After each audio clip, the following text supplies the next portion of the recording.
अक्षर ब्रह्मयोग का वर्णन। यम यम पापी स्मरण भूत्वा कलेवरम भूत्वा यह प्रयाति समद्भावम याति नास्त्यं संशयः।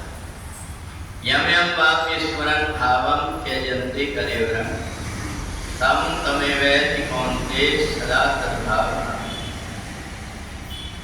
भगवान कहते हैं हमारे जीवन का जो अंतिम क्षण होता है उसमें हमारी फोटो खींचती है कि हमने जीवन में जो कुछ भी कर्म किया है उन कर्मों की एक एक हमारे सामने चित्र आते हैं और उन चित्रों के आधार पर हमारा अगला जन्म कैसा होगा ये निश्चित होता है। तो इसलिए अगर हम सत्संग करते हैं, परमात्मा की भक्ति करते हैं, तो जीवन में जो कुछ भी कर्म करते हैं इन कर्मों को दृष्टा मात्र होकर के हमने किया है तो इनका ना कोई पाप लगता है पुण्य लगता है।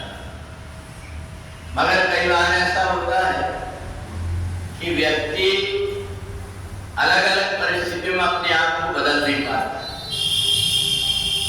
देवी भागवत में कथा आती है, एक सूरत नाम का राजा, समाधि नाम का वैश्य था।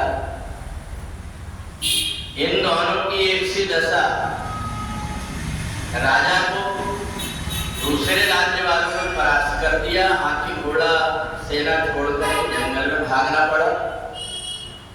और जो दूसरा वैश्य था उसको लड़के बच्चों ने अपने घर से निकाल दिया। दोनों ही दुखी होकर के परेशान हो रहे थे। उतने में उनको एक महात्मा जी दिखाई दिए, तो उसी समय पर महात्मा जी के पास में गए, उनसे पूछा कि ये बताइए कि हमें परिवार के लोगों ने लोभ के कारण घर से निकाल दिया, फिर भी हमको उनकी याद क्यों आती है? राजा ने कहा मेरे को अपने हाथी घोड़ा सेना इसकी याद आती। तो महात्मा जी ने कहा ये स्वाभाविक है, तुमने परमात्मा की भक्ति करते समय दृष्टा मात्र बन करके कर्म नहीं किए, इसलिए सारी चीज तुमको दिखाई दे रही। महात्मा जी ने पेड़ के ऊपर दिखाया कि देखो 3 दिन से पानी गिर रहा है, ये चिड़िया भूखी है, उसको 2-4 दाना मिले, उसने उसको खाई नहीं बल्कि चोंच में लेकर के आकर के अपने बच्चों को खिलाया। इसलिए कि आदि शक्ति भगवती जगदम्बा ने सारे संसार को मोह में डाला हुआ है। अगर मोह ना हो और व्यक्ति को ये लगे कि बड़े होकर के संतान हमारा कुछ करती नहीं, इसके इनको पालना पोसना नहीं है, तो संतान पाल नहीं पाएगी। पर ऐसा मोह में फंसे हुए हैं, बाद में चाहे कुछ भी हो, परंतु हम संतान को अपने पेट में न खा करके उनको देते। तो इसलिए यम यम भाव स्मरण भाव, ये दोनों जब चिंता में थे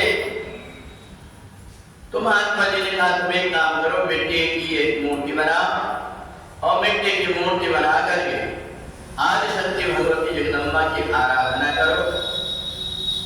भगवती जगदम्बा के जो मंत्र तुमको आते हो उन मंत्रों का जाप करके या माता जी का ध्यान करना, उनको 13 अध्याय की दुर्गा सप्तशती सुनाया और कहा ये सारे संसार के लोगों की दशा है, इसलिए अगर तुमको सदगति प्राप्त करना है तो 2 समय पर भगवती जगदम्बा की नवरात्रि आती है, शारदीय और चैत्र में।